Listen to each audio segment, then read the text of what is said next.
poem is Petty Douche Canoe floating in a river of ass. Oh, here we go. Feel free to snap or stomp or like feel the feelings and like do a guttural like yeah. So yeah.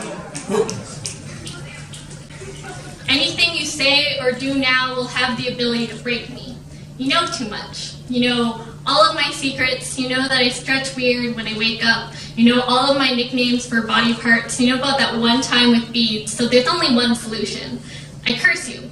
I curse you to wet socks. I hope you get holes in them. Curse you to having your earphones tangled up. Curse you to terrible coffee. I hope you never have the ability to grow a nice beard. I hope you get swamp nuts. I hope you chafe. I hope it looks like the Grand Canyon except all moist and weird. I curse you to always forgetting your passwords. I hope that when you open the fridge for snacks, nothing will be there. I curse your Wi-Fi. I hope it's not reliable and always disconnects. I hope that when you shop, you never find the right size. I curse you to bad haircuts. I curse you to getting comfy in bed and realizing you have to pee. I curse all your stupid denim salvage jeans to rip in all the wrong places. I curse you to never having 100% clean glasses and there's that one little smudge you can't get out. I curse your computer so it always forces updates when you need it most. I hope that Superman disappears entirely so that you no longer have a costume for Halloween. He's a stupid hero anyways. I hope when you find a new love and trace the crop circles on her skin, you are reminded of how you once did that with mine. I hope that one day you'll clean your room and find my sock or a hair tie and be reminded that just like how you linger, I linger as well. I hope you laugh till it hurts and you look around wanting to share it with me but can't because I am no longer there. I hope you look for me in crowds and never find me. I hope that you do and your heart skips a beat only to realize it's just a stranger, that we are now just strangers. I think it's only fair. I mean, you're laughing without me. How rude can you get? You can have fun as long as it's not more than me. And how are you even eating? We've separated. You should be lying in bed contemplating life without me. If I'm sitting here crying my eyes out, I just expect the same. I'm not asking for a lot. I'm just asking you to suffer more than I am. I just want to steal your voice. So maybe you'd understand my silence for all those years. I would want to take all the not enoughs, the almosts, and stone you with them and watch you lose sleep. Then tell you that you're crazy and overdramatic. I would want to erase our history, create my own narrative instead of being plucked apart. Asian enough to be exotic, but whitewashed enough so you could deny my heritage.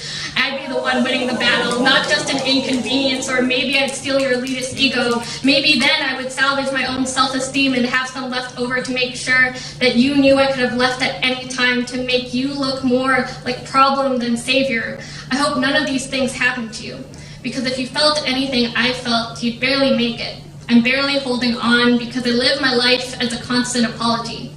Because I couldn't feel anything that month. Because I didn't laugh for a month. I didn't remember how to. I didn't remember how to cry. Every time I think I see you, my adrenaline kicks in.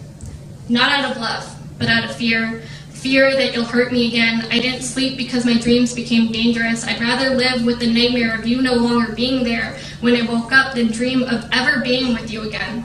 So I hope you're happy. I hope you never think of me again. I hope that everything disappears so that when you see me in a crowd, you could pass by me and live in a world thinking that just like you, I am okay. My second one is called My Poems. So I hope you enjoy it. I love you. I love you too. He was my keeper I wanted. He made me lie down in silence. He led me through rough waters. He took my soul. He forced me onto paths that I did not want to go for his name's sake. His rod, his staff, they control me. I want to walk through the valley of death. I did not fear evil, for I lived with it. He is always with me. I was a feast before him in the presence of his friends. He anointed my head with gasoline. He told me my cup would spill enough. It was covered in dust. Surely this loving kindness is all that I deserve. It will follow me all the days of my life. I will dwell in his house forever. In Hebrew, all that I am is defined by innocent lamb. Isn't that fitting? To be named Rachel, made for Jacob, made for Joseph. I am nothing but what the men around me are, and I am but a sacrifice when my no becomes nothing but a testament to what what it means to be a woman of God. It was only destiny when that cycle of abuse ended with his no. When he decided that my sacrifice was ill-fitting, that the lamb that was slain was nothing more than body. Tell me, what is the difference between sacrifice and victim? How do you stop a believer from believing a woman whose story is driven by her competition with Leah? No wonder you found another. When each time I got on my knees in prayer, my stops became a hymn, a song that grew old, that grew too angry, too unwilling, but forced enough to make you feel like God. For my earth was yours and all that it contained, given the name of appointed one, predetermined, a lamb ordained for sacrifice. Every time I try to scream curses, it curls into blessings, into praise, for he has given me strength, affection, protection, and sustenance. So in my refusal to comply to your commands, I should have only expected punishment. What is the difference between servant and slave? My transgressions of not loving you the way you wanted me to. In silence, in stillness, who am I to ask for more, to deserve more than the narrative that was given to me, to be a possession, to give up my offerings, to be slaughtered, expecting nothing in return, to expect you to ever love me as I have loved you?